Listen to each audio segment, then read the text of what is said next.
Coming up on the Making Waves VO podcast. The thing that I find the most satisfying is coaching. It is incredibly satisfying to be able to see people that I've worked with feed their families the way I did. Making waves. Making waves. Making waves. Making waves. Making waves. Making waves. Making waves. Making waves. Making waves. This is the Making Waves VO podcast with Kevin Kilpatrick and Bobby Maxwell. It is the Making Waves VO podcast presented by our good friends at Full Compass, fullcompass.com. We know VO. Bobby, we've got a really cool guest coming up. I'm not sure if he wants the D in there or not, but we're going to be chatting with Rick, D or not D, Wasserman coming up in just a second. Seems like a really cool guy who's had an amazing career. We're going to talk with him in just a second. But I wanted to get caught up with you for a moment, Bobby. How has your week been? It's been a fantastic week. I mentioned this in another podcast. I'm just shocked that this January so early has been full of so many great auditions. I love it. Yeah. I wish every January was like this. It's kind of like in December, we were like, okay, things are really slowing down for the year. And then, I fully expected January to be a little bit slow. But yeah, thankfully it has picked up quite a bit in a lot of different areas, which is really cool. So that's pretty exciting to hear. And I tell you what, Bobby, let's bring on our guest. Now, this guy, he is an OG in the voiceover world. He started out on camera. He does stage work. He does on camera, I guess on and off still. But most prolifically, he's behind a microphone doing animation, gaming, promo, commercial work, etc., etc., etc. Ladies and gentlemen, let's bring on the multi-talented Rick D. Wasserman. Rick, how are you, man? I'm well, thank you. Thanks for having me. Absolutely. It's so glad to have you on the podcast today. Do you like the D in there or without the D? The D happened because of the union. There was, I think, there was a Richard Wasserman who played a cop in the original Cape Fear, and so I couldn't be Rick Wasserman, even though technically I'm not Richard Wasserman. I am Rick on my birth certificate, Wasserman. So they made me add the D. All right, very cool. Whatever it takes, though, right? Whatever it takes. You do what you got to do. And let's go back there. Let's talk about some of that stuff. So yeah, your beginnings. You were doing some training, then you started doing some gigs after you got an agent, and you started doing TV work, and then you kind of evolved into voiceover. Can you give us a microcosm of your backstory? Yeah, it really started with on-camera commercial stuff. I was the Zest Soap guy in the 90s. Oh, my God. I love that. Yeah. I was Us women clean. just hated that. You had to wax my chest. I don't recommend that. What an iconic gig, though, right? That's no fun. You were the dude in the shower soaping it up? I was in the shower soaping it up. Yes, that exists. We'll leave that there. The footage is there. Okay. So I did that. And then I guess my agents were pleased that I had gotten that gig, so I had a meeting with them, my on-camera commercial agents, so that they would sort of continue to represent me for several more years. And during that meeting, the voiceover agent from Don Buchwald and Associates walked by the office and heard my voice, and he said, "Do you do voiceover?" And I said, "No." And he said, "Do we represent you?" And I said, "Yes." And he said, "Come here a minute." And that guy became my agent and then manager for the next 15 years. Wow. Yeah. So I'm looking at all this history of you, and I'm thinking how many times sitting on my couch that I've heard your voice. I mean, you did ABC's daytime soaps, right? Yeah. That's right. That's right. In fact, a lot of the voiceover work that I've done. So yeah, I was a voice of ABC daytime for years and years and years. And, I've done a lot of sports and World Series for Fox and NASCAR and all this stuff. And I didn't watch any of it. I mean, I didn't really know anything about it. I'd never watched a soap opera ever.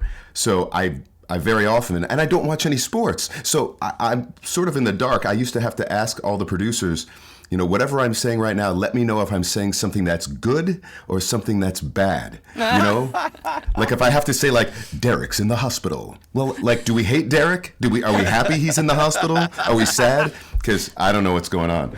So. Oh my gosh.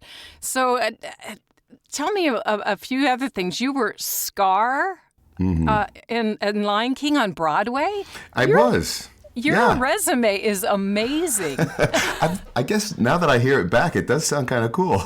Yeah. I have done a few interesting things, yeah. And my being in The Lion King, listen, I'm not really a song and dance guy at all, but I was in New York, and I'm auditioning for stuff. I think I've started to do voiceover at this point.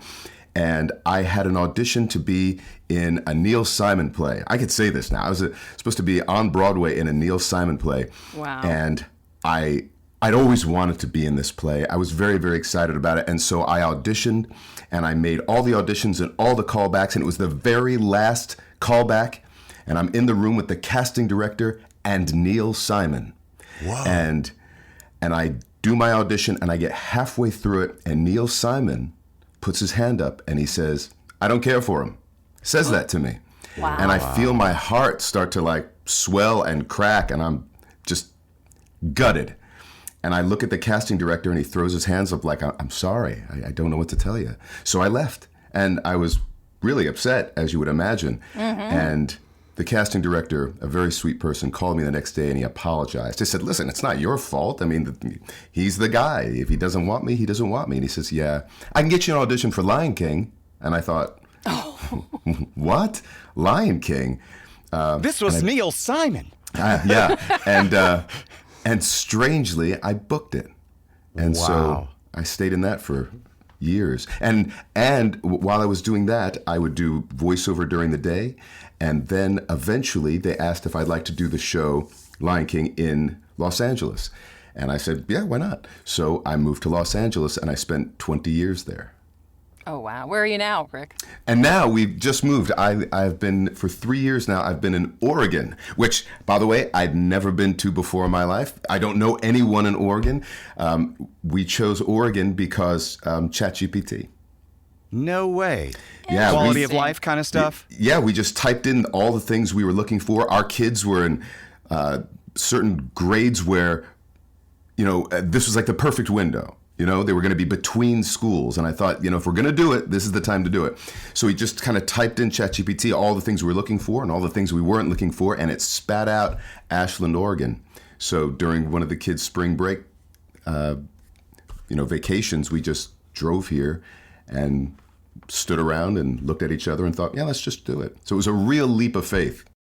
It's awfully pretty up there. It's gorgeous. It is absolutely gorgeous. Yeah. That's really cool. It sounds like you've got your head really wrapped around, this business, and it sounds like you've had it wrapped around this business for a long time, even in the early days from the way you talk. When you were early on in your career, did you have doubts? Did you have trepidation about this career? Or was there a time where you go, you know what, I can crush this. I can knock this out? Oh, no, of course. I mean, I still have those feelings, When I first started, I was doing, I can't remember what my first voiceover was, but I booked, oh no, I do remember what it was. My first voiceover booking was a promo. And my agents even said to me, hey, we have an audition, it's for a promo. And I went, what sort of thing is that? And they said, it's like a commercial for a TV show. I went, oh yeah, sure. And I went in, and I got some really, really good advice from the booth engineer that day, and I did it, and I booked it, and it was the voice for a new show at the time on HBO called The Wire. What? Yeah, so What? Wow. So I remember just going in the booth, and the whole script was like 4 words or something. I had to be like, I just said like, The Wire, tap in. Like, that's all I had to say. Nice. And then I started doing another show for HBO and another show. So it kind of picked up quickly. But I remember when I first started, before I had that audition, there was like 6 months where I didn't get anything. I mean, not a single thing. But the best thing that happened was that audition for The Wire, because the booth engineer, his advice was, he told me to do it like Scar. He said, do it like Scar. I went, oh, you mean like with a scary voice? I went, no. I'm telling you that you should treat this audition the way you treated your audition for anything you've done, for The Lion King, for anything. It's just another script. It's another acting gig. Circumstance, partner, objective, action, obstacle, all the things you learned in grad school, it applies to this too, which I didn't at all. I just thought, well, voiceover is just a satellite thing. It's another thing. But he suggested that it was storytelling. It's acting. All from the booth engineer. It was brilliant. And how long ago was that, by the way? Forever ago. Yeah. I mean, it was, I don't know, 30 years, something crazy, just a long time ago. But the point being is that that mindset and that angle was already around then because, we're immersed in that world right now of the connection, right? Sure. And you were getting that direction way, way back. Yeah, that's right. In fact, I remember in Los Angeles, a lot of the classes that were being taught, friends of mine had told me, they were teaching the melodies of voiceover. Like you talk like this, 1, 2, 3, and 4. Like they were teaching the melodies as opposed to who are you? Who are you talking to? What do you want from them? How do you get it? None of those were really, being taught. But it's another time now. And I made so many mistakes on the job. I learned so much in doing it because I had a weekend of voiceover training in grad school. I really wasn't very much. And by the way, at the end of that weekend, we walked away with a demo. I mean, I had no business auditioning. I didn't know what I was doing. But I learned so much so quickly. And then my friends started catching on, my actor friends, like, how are you doing all this voiceover?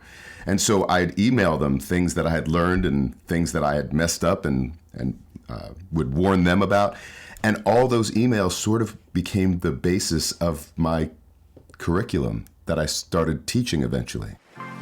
Don't go anywhere. The Making Waves VO podcast returns in a moment. This is the Making Waves VO podcast with Kevin Kilpatrick and Bobby Maxwell. I'm George Washington III, voice actor, and I know they appreciate you listening. Oh, Bobby, I remember getting into voiceover, and one of the most exciting parts about getting into voiceover is buying all the gear. You don't realize that until you become a voice actor and you got to produce your own stuff. And you go, ooh, this part should be fun. But then you go, I have not a clue on what I'm supposed to buy. Exactly. That's why you trust your good friends at Full Compass, fullcompass.com. They know VO there, and you're going to have a great selection of pro audio gear, and you're going to get a lot of good help. And there's a lot of good attributes that go along with buying from Full Compass. Yeah, so if you're not really sure when you got the piece of equipment and you have questions about it, they have a free 2-year service or repair plan. They have free shipping on orders over $49. I love that. I think my favorite thing is the low price guarantee, because you just never know. You said a second ago that you're getting into this and you don't know what you need, but how about, do you know if you're paying the right price for it? So you don't have to worry about that when you shop at fullcompass.com. They'll guarantee to match the price on the products they sell for new, identical, and immediately available products offered at a lower price. They have flexible financing, Bobby, and they also have free expert assistance, and that's why we say we know VO at Full Compass. Everything from microphones to interfaces to headphones to mic booms, they've got it. If you have any questions and you're more old school and you want to call them on the phone, you can call Full Compass at 800-356-5844. Full Compass and fullcompass.com. We know VO. And now, back to Making Waves. So how do you go from being the voice for Mad Men and Breaking Bad and The Walking Dead into, the top of your game, into really switching up and doing video games now? What was that transition like and why? Yeah. Well, I just wanted to try everything. I think that's unless you're really into video games or really into certain animation and that's all you want to do, I have no problem with that. But I'm not that guy. I just wanted to kind of try everything. So I was the guy who asked my agent at the time, like, hey, could I just read on something else? You have me reading all these promos because I started booking promos, and I have no problem with that, but, I'll try something else. So they let me audition. Since I had done Lion King, I think it was assumed that I could do some character voices. So I read on stuff, and interestingly enough, like, one of the first things I booked was the Hulk for Marvel. And wow. And I don't sound like any of the Lion King characters doing that, And that was a really interesting time. Fred Tatasciore is like the greatest Hulk in the world. I mean, he's just amazing voice talent. And for this one project, they were going for like the more sensitive Hulk. And so I thought, well, let me give it a try. And I got it. And it's an incredible experience. I mean, I had no idea what I was getting into. Are your kids of the age that they know what you're doing? They get it now, like when they were very young. And that was the greatest thing about voiceover, by the way, is that my studio has always been in my home. I've always been around. I've been there every day. I've always seen them. Like my dad had to work all day long. I'd see him on the weekends, Yeah. But I got to be there the whole time. My kids used to watch me walk into my whisper room and hear me making sounds, and then I'd come out and they'd look very confused. And now they understand it. In fact, one of my sons has gotten into theater. I had nothing to do with it. He just wanted to do it on his own, which is really fun, really, really exciting. I'm in a show right now, I'm rehearsing, and he goes over my lines with me, and he's got an audition coming up, and I go over his lines with him. It's very fun. Oh, Kevin's son is in theater too. One of Oh, them. that's neat. Yeah, and he graduates coming up in the spring. I got twin boys. They're turning 18 in the spring, and one he says he wants to be an actor. He wants to be an actor and voice actor. So I'm going to usher him in, the right way. And then my other guy he wants to create content. He wants to be a producer. Sure. So, I'm down with that too, because I'm a producer too at heart, really. Yeah, how exciting. Yeah, I was going to ask you, Rick D. Wasserman, Yeah. whenever have you talking about your kid, you come out of the booth and they're like, what the heck is that sound? But have you ever gone into the booth and you started doing your script and you were like, this is kind of me? Have you ever really done a character that's been a lot like you? I would say most of my characters are me. I that's sort of my feeling about all character work. I think we're all characters. It's not like there's me and then there's a character.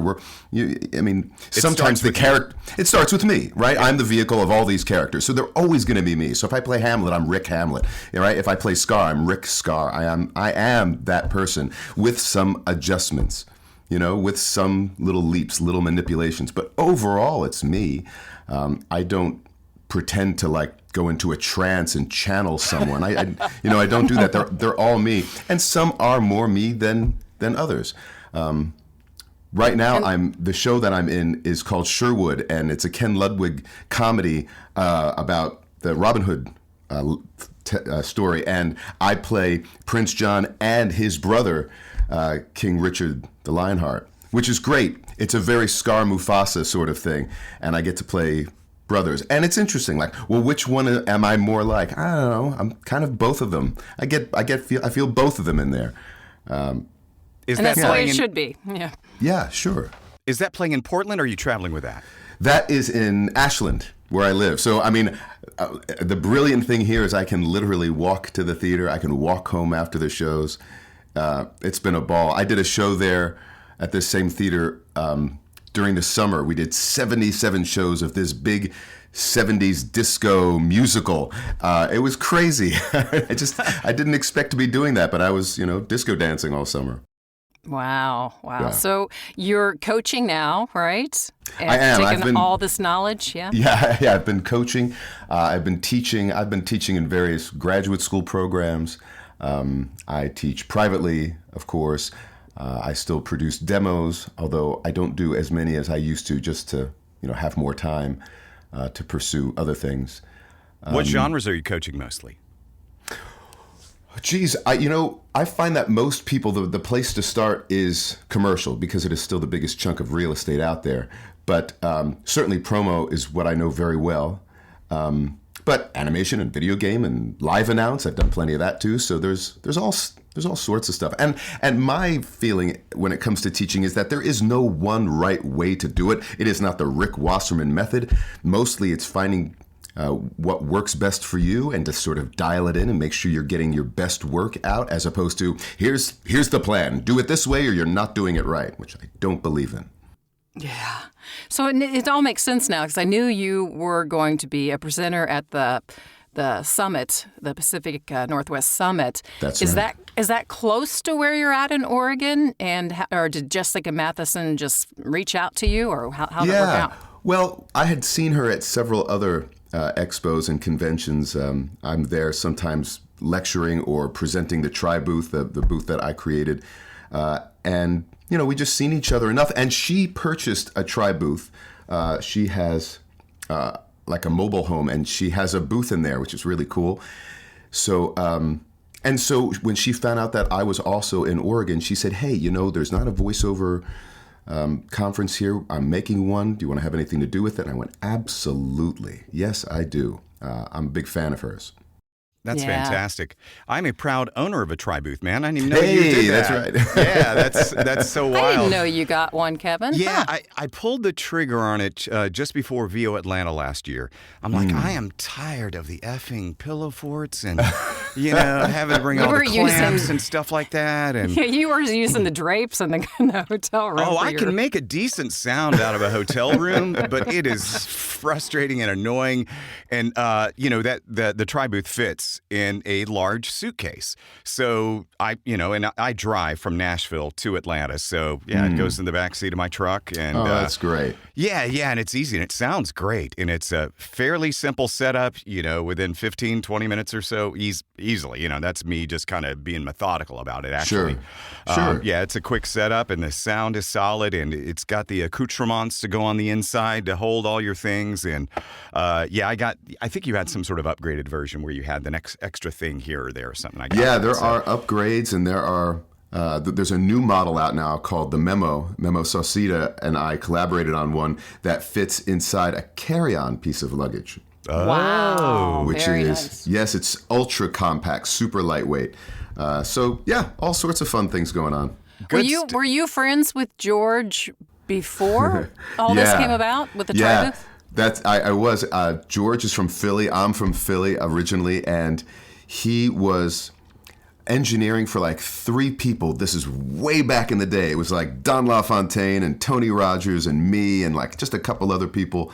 And he was my engineer. He built my first studio and built my next studio, and he's still my engineer. And then at some point when I was doing AMC, it was like, I think I was like a decade into being the voice of AMC. I decided, I hadn't done any theater at all, and I needed to get back out. I was going nuts, and I know I was driving my family nuts. I was just so kind of cramped, just sitting still and not being on stage.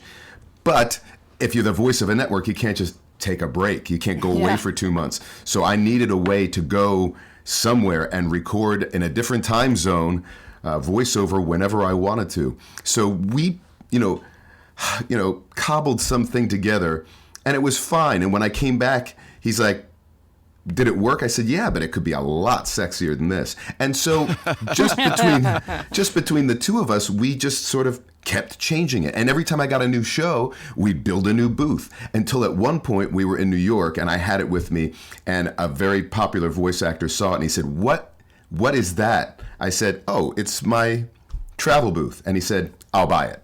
I went, oh, no. It's not for sale.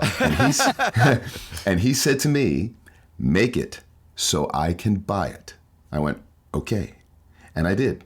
And we sold our first one. And then, we kept changing it, upgrading it. Then we got it patented. And it's been. Well, congrats on that, man. That's Yeah, really thanks. cool. I mean, I never saw that in my future either. Like inventor, yeah, why not? Sure. That's remarkable. With all your pursuits, man, like, well, first of all, really quickly, are you still doing on camera? Well, not here. I don't have the opportunity to do it here. Once you leave LA, it gets much trickier. But, theater It's has also always. tricky to rock a rhyme that's right on time. That's what I hear. That's what they tell me.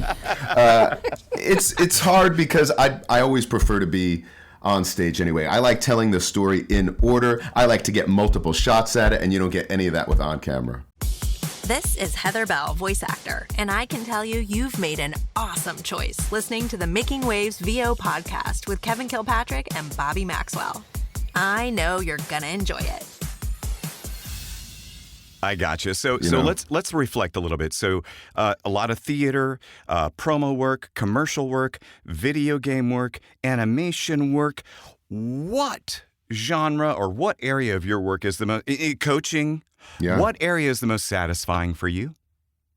What area of your work? My Yeah. work? Yeah, Yeah. of my work. What is the most brings you the satisfying. most joy or satisfaction? Like, oh my gosh, I've got this juicy animation script that I'm going to do. Oh. Or, wow, I got this sweet commercial gig that's going to take very little effort but make bank. What? Yeah. Well, listen, making money is always helpful, and I'm fine with that. But the thing that I find the most satisfying is coaching. It is incredibly satisfying to be able to see people that I've worked with feed their families the way I did, because I never thought I was going to make a penny doing any of this, and to watch other people start families because they can afford to, because they have a voiceover career, is incredibly satisfying to me. I love that. And I agree with you. I've started coaching over the last several years. I got kind of dragged into it. People started asking me about it. Yeah. It wasn't anything I sought out, but I know exactly what you mean. I had Lacey, who's our producer right here. She's an amazing voice talent, but she asked me for this help one time, and I've had somebody else ask for similar help. Lacey asked me if I would direct her on an audition one time, and she booked the gig. And I'm like, oh my God, that is such a great effing feeling. Yeah. And then is. I've got a gal that I've been mentoring since like 2012, 2013, somewhere in there. 2 summers ago, she booked her first national job. And I'm just like, it just warms your heart, man, when you see their successes. 100%. Yeah. So I guess Rick does narration too. Yeah. You did Of a course little he thing. does. You Of did a course little he thing does. on ID, Jeffrey Epstein. Who killed. Did you ever, 5 years ago, think it would turn into what it's turned into? It's incredible. That was one of those documentaries where, as I was saying it, I had to ask the producer, like, I have opinions here. Is it okay? Is it okay for those opinions to come through in my read?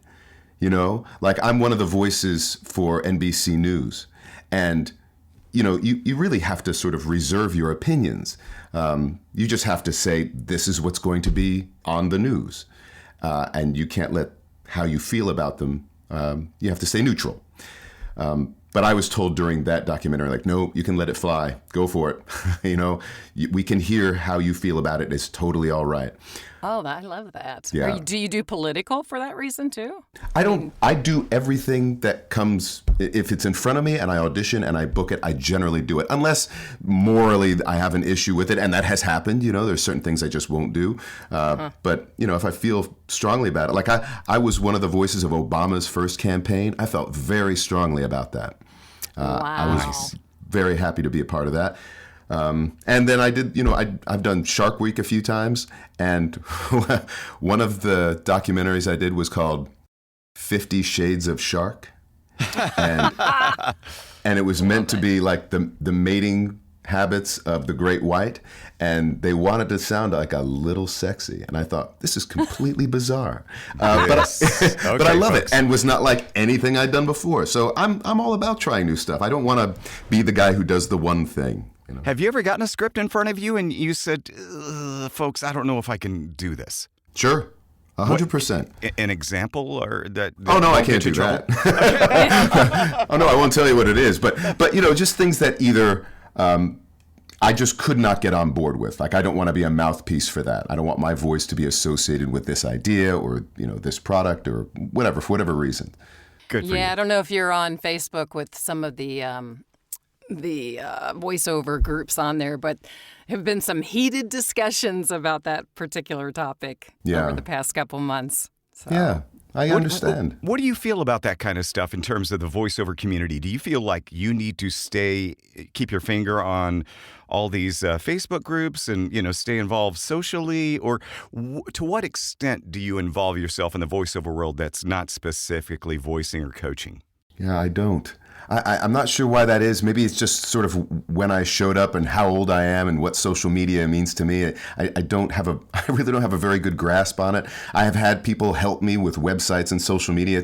I don't think none of it's bad. I just don't know very much about it. I'm also not sort of switched on by it. I don't jump to my social media feeds and scour them. I don't know. There's nothing wrong with them. I just never have. It's just not part of my routine. On the other hand, I also remember when I first started doing voiceover, even though I'm sure there was a community in voiceover, I was aware of it.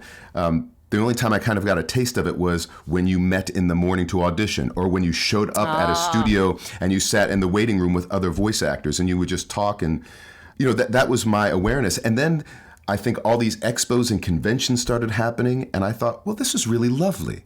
I mean, now it feels like, people are getting dressed up and they're going dancing at these conventions. Isn't that lovely? That there's, that they have friend groups now and they support each other. I'm all for it. It's just that I know I'm not really a part of it. I'm sort of somewhere on the outside of it. It kind of sounds like you're a little busy for us too. Maybe. I think it's terrific though. So what kind of an adjustment was that? Speaking of going in person for auditions, and then all of a sudden you have to have a home studio setup. Was that difficult? I loved it. I mean, I think I'm fairly, even though I've done a lot of stage work, I'm a pretty shy person. I'm We're fairly introverts, reserved. to an extent. Yeah. And the idea of being able to be at home and be with my children, it was a no-brainer. If someone said you could just stay home the whole time, I'm fine. And I know that there have been opportunities for me to sort of travel the world. I've traveled a lot doing, acting and commercials. I went to South Africa to do a commercial. I've been places, but it's almost always been for work. For my leisure, I don't travel. I'm perfectly happy being at home or taking a walk outside. I've become that guy. Can't believe it.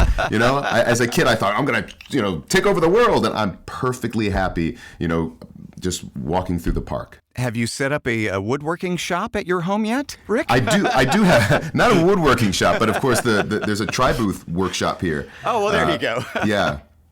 Oh, sure. That's great. Let's talk about some of your character work a little bit. Have you, what's like one of the most exhausting things you've ever done in the video game space in terms of efforts? And did you ever approach hurting your voice? Oh, sure. Yeah. I don't know that I've ever used my voice properly. And of course, when I teach people, I teach them to use their voice well, but I'm guilty. I feel like the dentist who eats candy, I'll talk about, you can hear in a lot of the work I've done, just my voice getting shredded, and the question is, well, why would you do that? And the answer is because it sounds good. But I know it's not healthy. And if anyone said, hey, how do I do that? I'd say, please don't do it. Please don't do it. I've had sessions where like afterwards I could taste blood in my mouth. I mean, just horrible things. I'm probably one of those voiceover guys too that I don't know if I love my own voice, but I'm very familiar with it. I know how it works. I know what to do with it. So there's sort of a confidence and a familiarity there. I know what to do to make it sound good. And yeah, I've had sessions where I've just ripped it up, 4-hour long, effort sessions of just screaming. I don't do those anymore. There's Lesson someone else. learned. Yeah, there's that, and there's someone who really needs that job, and I'm fine. Like I've done well, and I don't need to take that work from someone who is hungry to get in there. In the Making Waves VO podcast, we'll be right back. You're listening to the Making Waves VO podcast with Kevin Kilpatrick and Bobby Maxwell. Me? Oh, I'm Joe Cipriano, and I'm here for the popcorn. Full Compass is your one-stop destination for cutting-edge audio, video, and lighting solutions. With nearly 50 years of industry expertise, we offer a vast selection of high-quality equipment, from microphones, recording interfaces, and software, to audio accessories, monitors, headphones, and other pieces to help you find your ideal sound. Our trained product experts are here to help every step of the way with unmatched customer service. You'll also get free same-day shipping, flexible financing options, and a low-price guarantee. Visit us online at fullcompass.com or call 800-356-5844 today. Making Waves returns. When you have pipes like that, this could be a question for both of you. When you have the pipes like that, is it hard to come up with a B take on an audition where they want a different tone? Not for me. Boy, I love it. If a producer or a director has like done their work and they have thought this through, and they have an idea of what the story is, and they want me to try something else, I am game. I cannot wait to try another one. You know, I always think there's always another take. There's always another approach. You know, as a voice actor and as a stage actor, I'm always thinking in terms of actions, right? A carpenter has a hammer and chisel. An actor has actions, verbs. And I know there's always another verb to try, right? There's always another one to use, another tool. And that's my favorite part. I love to play. Yeah, from my own perspective, I go back to my college theater professor who always would say, Kevin, acting is all about choices. You have many choices you can make for any scene. And that's true. You have so many angles that you can take a script. And like Rick says, you know, there is another perspective waiting for you, regardless of the depth or, you know, the gravity of your voice or anything like that. I wanted to go, Rick, talk about your coaching. And I know you mentioned a little bit ago that it's kind of bespoke, a little organic, and you customize it to folks. Do you have a place to start, though, with your coaching? Absolutely. I think any artistic endeavor, any performing art requires you to have a process, a scaffolded series of steps that take you from I have an idea to here's my, you know, final performance. You don't have to have my process. You just have to have a process. Because if you don't, it's pretty much just you guessing, you know, just trying to hope that the muses descend and sprinkle some pearl on, right? And there's no time for that. If I get in the booth, I plan on booking this thing. I'm always disappointed when I don't book it. I know why I don't book it. It's because there's a gazillion voices out there and they're all wonderful and everyone's doing good work.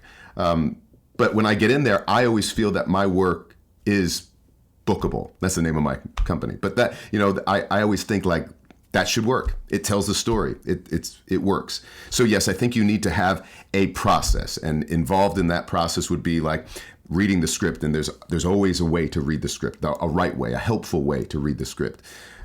Warming up, possibly, determining what kind of voiceover it is, and then asking yourself all of your story questions. What are the circumstances here? Who are you talking to? How many people are you talking to? I think there is a standard process to work from.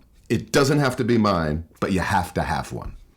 Will you work with students who don't have an acting background? I mean, my fear is, and I've just dabbled in coaching, is that they think that the voice, you know, my grandma told me I had a great voice. That's the attitude they go in, and they think it's all about the voice. Will you take on total noobs? Oh, yeah. In fact, that's the best, because, you know, most actors will tell you, like, look, I already know how to do this. I'm an actor, so I can already do voice acting. And that may be true. In fact, a big portion of my training used to be taking stage or film actors and helping them transition to voice acting. Taking what they already use, the process you already use to do your episodic Law and Order, and use that to get behind the mic. But if you don't have a process at all, well, that's even easier for me. Listen, I'm just going to give you a generic process, and you would treat this as sort of a living document, in that over time you will change it and, you know, take out a step and add a step, just so it works for you. Because no voiceover coach is going to be looking over your shoulder for the rest of your life. It's got to work for you. You don't have to satisfy me. I'm never going to call you up and to say, did you do step 4? No, I'm not. It's just got to work for you. It's got to be reliable. It's got to be fairly easy. You don't want to be, you know, straining over this thing for hours. And hopefully it also brings you some joy. I mean, I would like that to be, you know, the case, that you enjoy doing this work. And of course, it helps you book work. I mean, if you're booking, then you know something's right. That's amazing. Rick, a little while ago, you mentioned something. And by the way, we're going to get to the nightmare session story coming up in just a little bit. But if we keep you a couple more minutes, I wanted to ask you about something you mentioned a little while ago. And that was how the voice acting coaches way back in the day were teaching you the melody of the voice and how to sound like this, and a rhythmic and cadence and that kind of thing. Was there anything that you learned yourself early on, and specifically in terms of voiceover, that you learned early on in your career that you believed in wholeheartedly, and you look back now and go, you know what, that was kind of messed up. I don't believe that way anymore. You know, I don't know how we were doing it that way or whatever. Something that, you believed in way back, but now it's like, oh, what were we doing?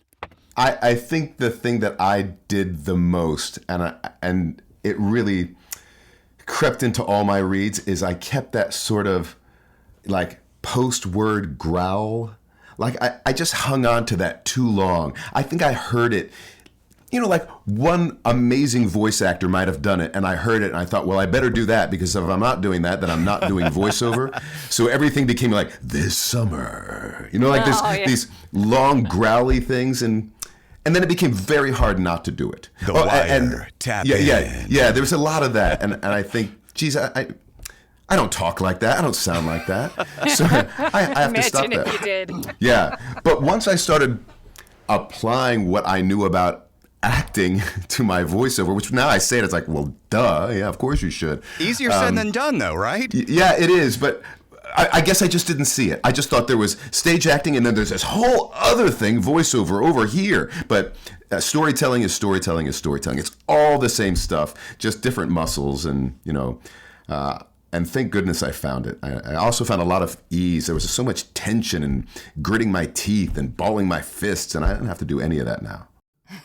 If you want to give your coaching bookable a little plug, go ahead. How can they reach you? Well, if anyone's interested, you can always go to bookablevo.com and see if you're interested. It's like finding a good therapist, finding a good doctor. You got to find a coach, and maybe I'm not just a coach. I'm training. I'm also mentoring, which is also a very satisfying thing to do.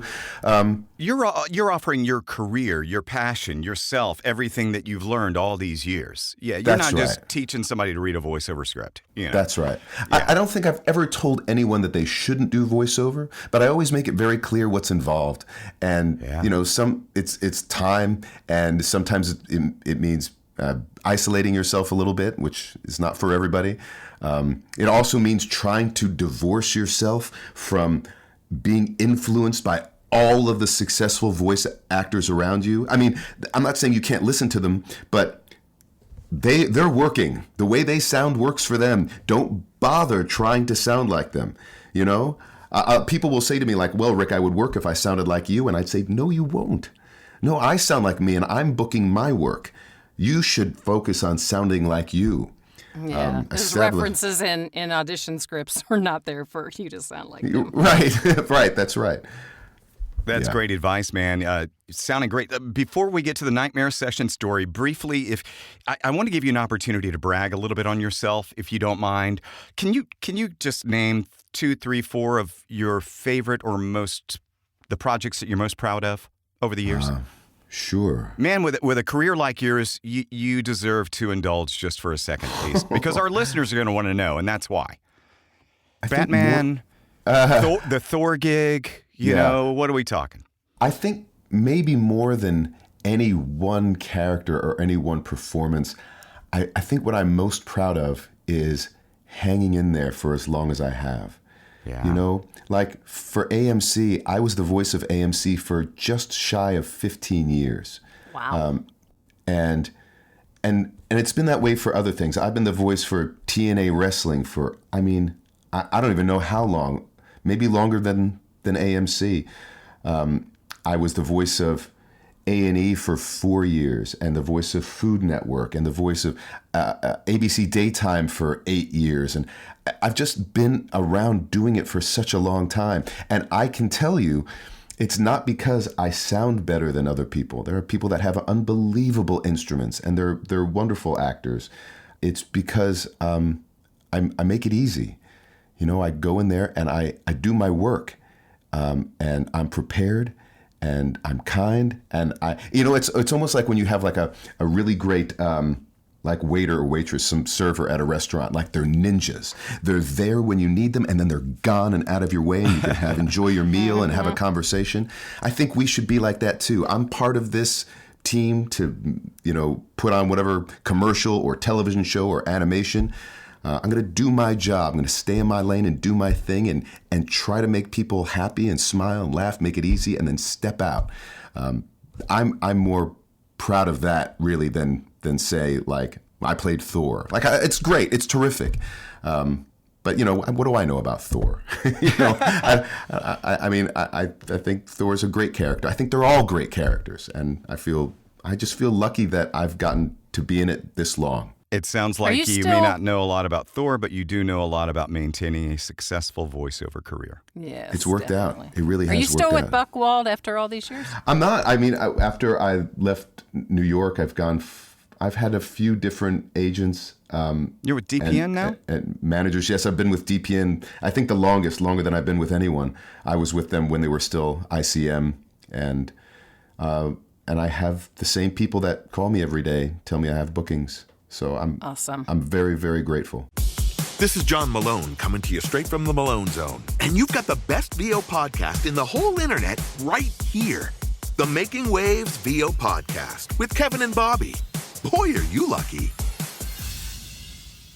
Well, we're going to let you go here in just a second, but Rick, if you don't mind, I'm going to tee you up, man. We've all gone through those recording sessions that maybe couldn't have gone much worse.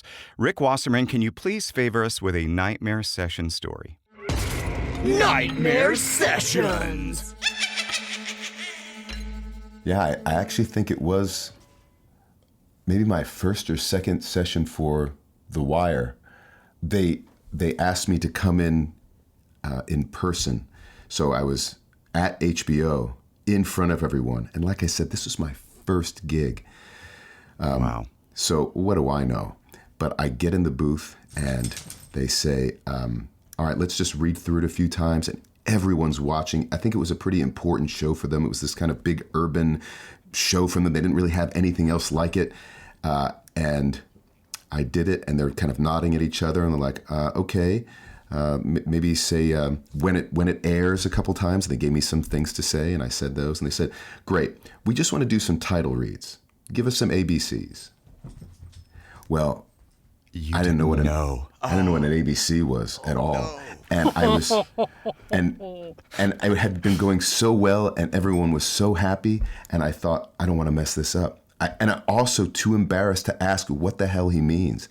Like, so you started reciting the ABCs. I just thought, is this going to be on ABC? Yes, like, that's where I would go. I thought this was on HBO. So they're waiting for me, and now the engineer is pointing at me like, you can go now. And I'm going, I know. And so I stare at them, and it gets really quiet, and I go, ABC. Oh, no! Oh, man, I feel for you so bad right now. And they start looking at each other, and they're like, ABC, like say it 3 times with different takes. Yes, that's what you meant. Yes, you want me to read it several times with different. Oh, yeah. I was just leading in. Yeah. Psych. Gotcha. Yeah. I think we just got our little clip for the beginning of this. Oh, my gosh. Man, so that all smoothed out. Everything went well. And apparently it did. Yeah, all these years later. And, it worked out a little bit. Oh, man. Well, great. Well, man, I hope you crush it at the summit coming up in June. I hope you crush it with bookable VO and, you get a crush of new students that may want to work with you. And, man, it's just been a pleasure getting to know you, Rick. Thanks so much. Thanks for having me. This was fun. Thank you. All right. Take care, man. Best of luck, and we will talk to you again soon. Sounds good. Oh, by the way, if you want to be coached or see a presentation by Rick at the Pacific Northwest Conference, it's VOSummitPNW.com. It's June 24th through the 27th. That was super cool, Bobby, getting to know Rick Wasserman. I've seen his name everywhere throughout my career, and early on, I've seen his name from way, way back, and so it's just a true pleasure to get to know him. You never know what to expect, but he just seems like such a kind and gracious guy. He does. I remember Dave Walsh bringing his name up because I think they ran around in the same circles in promo when Dave was doing promo. Okay, so. That makes sense. And hearing Rick do, you don't know how somebody's going to sound, right, when they're doing particular kinds of work. But when he dropped down to his promo voice, I'm like, oh, well, there you go. So, yeah. Good stuff. Getting to know him. What a real treat to have Rick Wasserman on the podcast. We'll do it again, Bobby. What do you think? Let's do it again. See who else we can grab out of the... That's right. The Making Waves VO podcast presented by Full Compass, fullcompass.com. We know VO. Bye, Bye. The Making Waves VO podcast is produced by K2 Media Productions with hosts Kevin Kilpatrick and Bobby Maxwell. Sound design and editing by Jason Traver. Production assistance by Lacey Deline. Publicity and social media by Shannon Scott and Silas Phillips. Be sure to subscribe to the Making Waves VO podcast on your favorite platform. For all episodes, merchandise, gear, and more, visit makingwavesvo.com. Until next time, I'm AJ McKay. Keep making waves.